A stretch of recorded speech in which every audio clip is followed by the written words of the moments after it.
The following story has been brought to you by StoriesToInspire.org. I have a friend came over to me Friday night. I think it was a week and a half ago. He told me a wonderful, wonderful story that happened to him. He has a son, and it was Erev Shabbos. I think it was 2 weeks ago, 2 Fridays ago. Son, Erev Shabbos, and the son had some, I don't know what it was, some kind of a condition, and the doctor said he has to be admitted to the hospital immediately. They have to treat this in the hospital. It will likely take overnight. They have to administer some medication. I don't know what it was. Doesn't matter. Whatever it is, likely going to be overnight.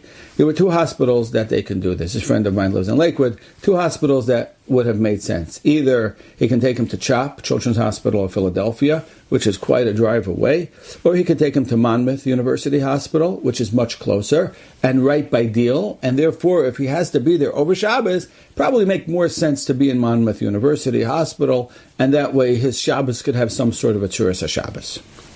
No, his wife notices that the name of the doctor who is going to be taking care of them in Monmouth, he had a Jewish name, which meant he was a Yid. And she's at Tzadekis, and she tells her husband, I don't think we should go there because he's going to be treating him on Shabbos, and there's going to be a lot of Chilul Shabbos. Some of it probably won't be mutter. We don't want to be the goyim of somebody doing Chilul Shabbos. You're doing Chilul Shabbos needlessly.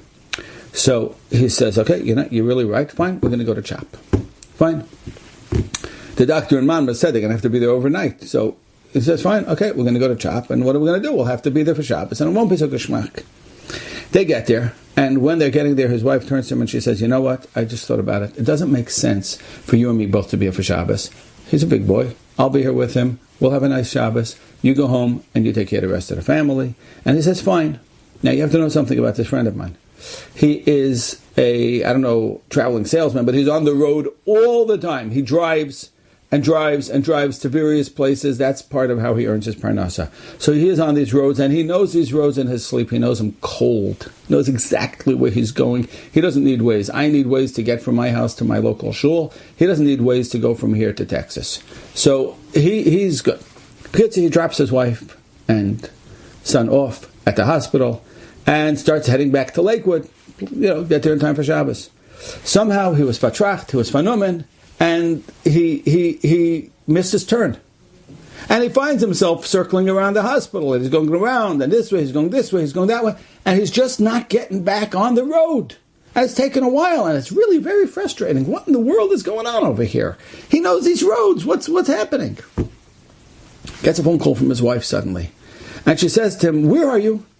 He says, well, actually, I'm not very far at all. It's very frustrating. I thought I'd be home by now. I'd be halfway home. Mama's here still. She says, oh, great news.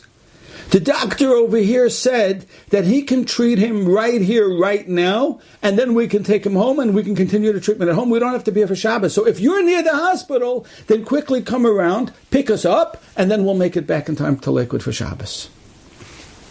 It was so unbelievable. It was so unbelievable how you see a person who's worried about Shabbos, Shabbos worries about him. But it was also unbelievable. Here he thought he made the wrong turn. Here he thought he blungered. You didn't blunger. You didn't make a wrong turn. You made the right turn. Because the Rebbeinu Shalom was guiding you. Enjoyed this story? Come again. Bring a friend. StoriesToInspire.org